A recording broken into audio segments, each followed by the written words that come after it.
1번 주된 연소의 형태가 표면 연소에 해당하는 물질이 아닌 것은. 우선 표면 연소에 대해서 알아보면 좋겠죠. 표면 연소가 뭐냐? 다르게는 저온, 무염 연소라고 하기도 합니다. 즉 낮은 온도에서 연기가 없이 연소되는 형태를 표면 연소라고 하고요. 대표적인 예로는 숯, 탄, 금속분, 코크스 등이 있습니다. 그래서 이 중에 해당하지 않는 것은 2번 나프탈렌이 정답입니다. 그럼 나프탈렌은 어떤 연소이냐? 나프탈렌은 증발연소입니다. 증발연소. 즉 연소하면 줄어드는 형태를 증발연소라고 하고요. 대표적인 예로는 파라핀, 양초 등이 있습니다. 그리고 여기 나프탈렌까지 찾겠습니다. 나프탈렌. 연소를 하면서 사라지는 것은 증발연소. 낮은 온도에서 연기를 뿜지 않고 하는 연소 형태를 표면 연소. 이렇게 기억해주면 될 것 같습니다. 답은 2번입니다. 자, 5번 섭씨 30도는 랭킨 온도로 나타내면 몇 도인가? 라는 문제고요. 온도는 총 4가지가 있습니다. 섭씨, 절대, 켈빈이라고도 얘기합니다. 세 번째 화씨, 네 번째는 랭킨. 이렇게 섭씨 온도, 절대 온도 또는 켈빈 온도, 화씨 온도, 랭킨 온도가 있습니다. 사실은 저희는 섭씨 온도를 사용하고 있죠. 섭씨 온도를 사용하고 있고 미국에서는 주로 화씨 온도를 사용하고 있습니다. 하지만 전 세계적으로는 섭씨 온도를 굉장히 많이 사용하고 있다는 거 기억해주면 될 것 같고요. 절대 온도 같은 경우에는 보통 역학 쪽에서 많이 사용하는 단위입니다. 이번 문제에서는 랭킨 온도를 묻는 건데요. 랭킨 온도를 구하기 위해서는 첫 번째는 우선 화씨를 구해야 됩니다. 화씨를 구하기 위해서는 이제 섭씨를 화씨로 변형을 시켜줘야 되는데요. 공식을 넣어보면 화씨는 5분의 9 섭씨 온도 더하기 32입니다. 그러면 한번 문제에서는 30도라고 주어졌기 때문에 5분의 9 더하기 30 더하기 32는 86 화씨 온도가 나온다는 것을 확인할 수 있습니다. 그러면 화씨 온도를 구했으니 화씨에서 랭킨으로 온도를 변형해 보겠습니다. 랭킨 온도는 화씨 온도에서 460만 더하면 됩니다. 그래서 기존에 구한 화씨가 86이므로 460을 더해주면 546 랭킨 온도가 나온다는 것을 알 수 있습니다. 그래서 정답은 1번이고요. 여기서 기억할 점은 온도 4가지 형태 다 모두 변환할 줄 알아야 앞으로 이런 문제가 나왔을 때 대비가 된다는 점 꼭 기억해 주시고 넘어가도록 하겠습니다. 답은 1번이었습니다. 인화성 액체의 연소점, 인화점, 발화점을 온도가 높은 곳부터 옳게 나열한 것은 이라는 문제인데요. 자, 연소에는 기본 용어가 3가지 있습니다. 크게 첫 번째가 인화점, 두 번째가 연소점, 세 번째가 발화점입니다. 이해를 알아두는 것도 중요하기 때문에 반드시 기억해 줄 수 있도록 합니다. 인화점 뭐냐? 점화원. 여러분들이 점화원이라고 하면 조금 어렵게 받아들이는 경우가 있는데 한마디로 말해서 풀입니다. 풀. 예를 들면 라이터가 될 수도 있겠죠? 라이터, 성냥 같은 것들 또 점화원의 한 종류겠죠. 주어졌을 때 연소가 시작되는 최저 온도를 얘기합니다. 점화원을 제거했을 때 일정 시간 이상으로 지속적으로 연소할 수 있는 최저 온도입니다. 세 번째는 점화원이 없어도 연소가 시작되는 최저 온도입니다. 네, 이렇게 3가지가 있고요. 자, 하나부터 천천히 설명을 해보겠습니다. 인화점은 이제 불을 갖다 댔을 때 막 불을 붙기 시작하는 때입니다. 그럼 연소점은 점화원을 제거했을 때도 일정 시간 이상으로 지속적으로 연소할 수 있는 최저 온도를 연소점이라고 하는데요. 여러분들이 그러면 인화점과 연소점 어떤 차이점이 있냐라고 생각할 수 있어요. 가볍게 생각하면 우리 주위에서 나무나 수채 불을 붙입니다. 라이터나 성냥을 갖다 댑니다. 그러면 이 불을 갖다 댔을 때는 목재가 불이 타는 듯 하지만 불을 제거하면 그대로 꺼지는 경우가 있습니다. 그래서 여러분들 토치를 이용해서 수채에 불을 할 때는 불이 붙었음에도 불구하고 일정 시간 온도가 올라올 때까지 계속 토치로 수채에 불을 준다는 것을 확인한 적이 있을 것입니다. 그런 형태로 인화점이 있고 연소점이 있으면 꾸준하게 점화원을 제거해도 지속적으로 연소할 수 있는 거라는 것이 연소점과 인화점의 차이고요. 당연히 생각을 해봤을 때 딱 불만 붙은 데는 온도와 불이 지속적으로 붙을 수 있는 온도를 비교하면 당연히 인화점보다는 연소점이 더 높다는 것을 확인할 수 있을 것입니다. 그리고 발화점 같은 경우에는 불을 붙이지 않아도 스스로 연소가 시작되는 최저 온도를 발화점이라고 얘기를 하고요. 즉, 아무런 라이터, 성냥 없이 스스로 갑자기 물질이 불이 붙는 온도를 발화점이라고 얘기를 하는 것입니다. 그렇기 때문에 당연히 연소점보다 발화점이 더 온도가 높다는 것을 생각할 수 있을 것입니다. 그래서 정답은 발화점이 가장 크므로 발화점, 연소점, 인화점 순서가 되는 1번이 정답이 된다는 것을 확인할 수 있을 것입니다. 15번. 고층 건축물 내 연기 고동 중 굴뚝 효과에 영향을 미치는 요소가 아닌 것은? 낯선 단어가 하나 있죠? 굴뚝 효과라는 것이 있습니다. 굴뚝 효과가 뭐냐? 여러분들 굴뚝은 다들 아실 거라고 생각을 합니다. 이렇게 위로 솟아서 연기를 내뿜는 곳을 보통 굴뚝이라고 얘기를 하죠. 그래서 굴뚝 효과가 뭐냐? 주로 고층 건물에서 해당하는 건데, 만약에 중간에서 불이 발생했다, 겨울에, 그럼 어떤 현상이 발생되느냐?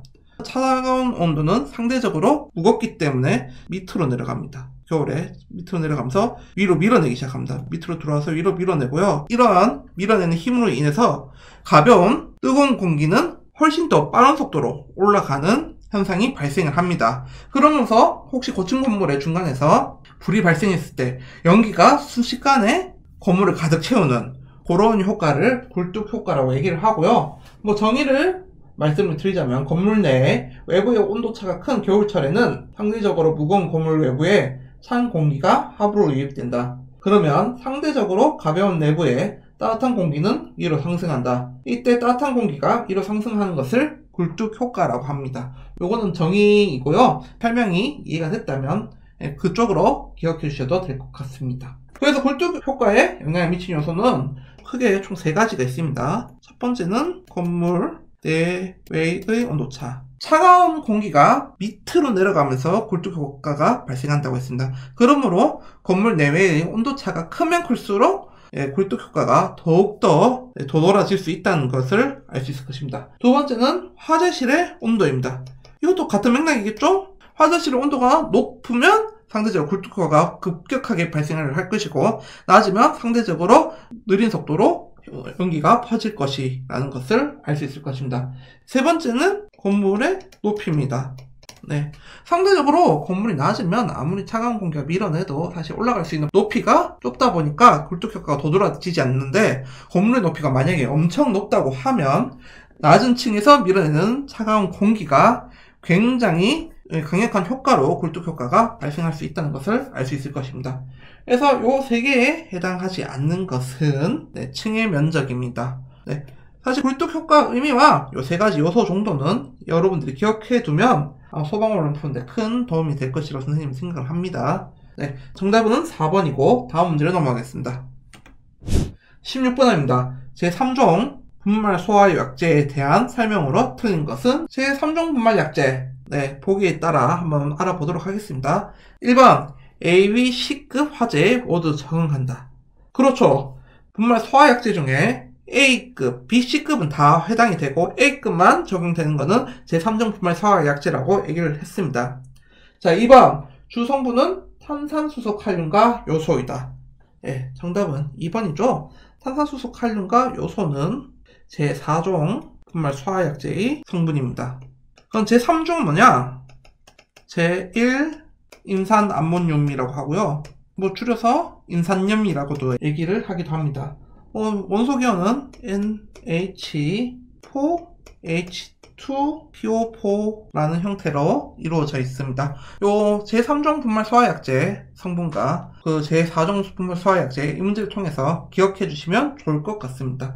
3번, 열 분해 시 발생되는 불용성 가스에 의한 질식 효과가 있다라고 됐습니다. 그 제3종 분말 소화약제의 제일 인산암모늄인데, 여기에 열분해가 되면 메타인산이라는 물질이 발생을 하면서 얇은 막을 형성을 합니다. 그래서 얇은 막이라고 해서 피막이라고 얘기를 하거든요. 만두 피할 때 피죠. 피막을 형성하면서 불이 난 곳과 여기 중에 있는 산소와의 접촉을 차단해서 소화하는 형태로 진행을 하고 있습니다. 그 탄소를 차단해서 소화하는 효과가 질식 효과이죠. 그렇기 때문에 3번은 맞는 얘기가 됩니다. 4번 분말 음모에 의한 열 방사를 차단하는 효과가 있다. 참 단어가 어렵죠. 자, 간단하게 하나씩 풀어보겠습니다. 일단 음모가 뭔지를 알아야겠죠. 음모는 쉽게 말해서 구름과 안개를 얘기를 합니다. 즉 뿌연 형태를 얘기하는 거고요. 그래서 분물 음모는 뭐냐? 고체 분말이 뿌옇게 시야를 가리는 것을 얘기를 합니다. 그렇게 시야를 가리면 불이 나도 사실 불이 뭐 전도로 의해서도 열을 전달하고 대류에 의해서도 열을 전달하고 이제 복사에 의해서도 열을 전달하는데요. 이 복사에 의해서 즉 불에 있는 전자기파 열의 전자기파에 의한 형태로 열이 퍼지는 것을 차단하는 효과가 있습니다. 왜냐하면 시야를 흐리게 했기 때문에. 그렇죠? 그런 효과가 있다는 것까지 기억해 주시면 될 것 같습니다. 그래서 답은 2번입니다. 18번 영도시 1기압에서 44.8 세제곱미터의 용적을 가진 이산화탄소를 액화하여 얻을 수 있는 액화탄산가스의 무게는 약 몇 킬로그램인가?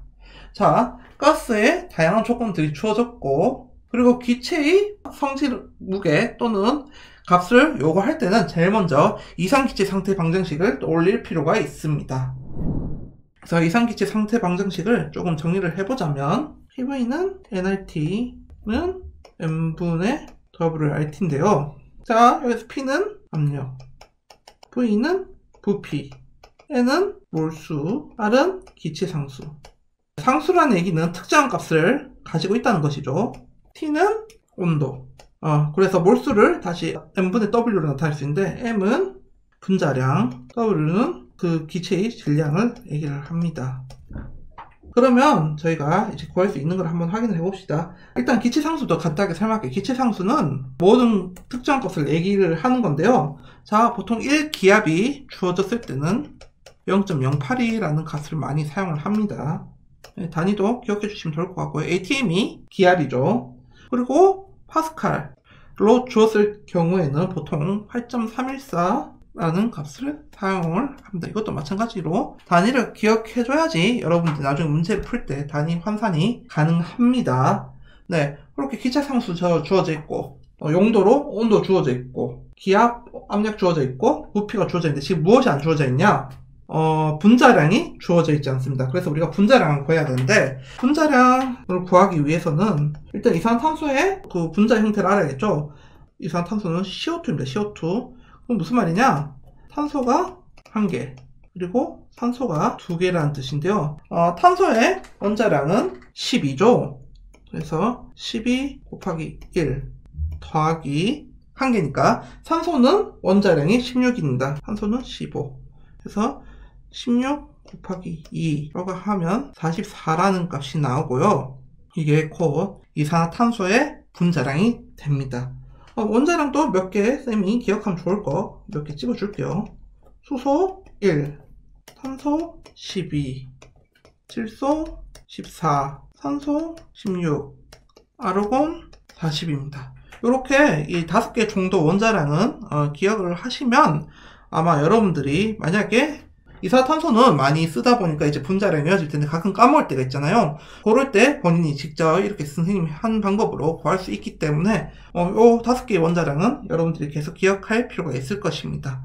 아르곤 같은 경우에는 나중에 공기 분자량 같은 거 구할 때 필요할 수 있으니 반드시 기억할 수 있도록 합니다. 그래서 이제 분자량 구했다. 그러면 이제는 무게 관련돼서 식을 정리해 줍니다. W는 PVM RT고요.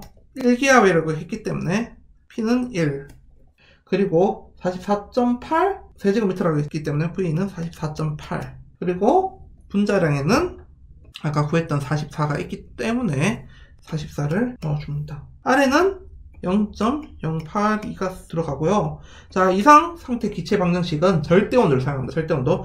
하지만 문제에서는 무엇이 주어졌죠? 네, 섭씨 온도가 주어졌습니다. 그렇기 때문에 섭씨 온도에 273을 더해줘서 절대 온도로 변형해서 답을 구해보면 8.06 정도 나오는데요. 거기에서 가장 가까운 값은 88이기 때문에 답은 1번인 88kg이 된다는 것을 확인할 수 있을 것입니다. 2023년 1회 기출문제 풀이는 여기까지 하도록 하겠습니다. 감사합니다.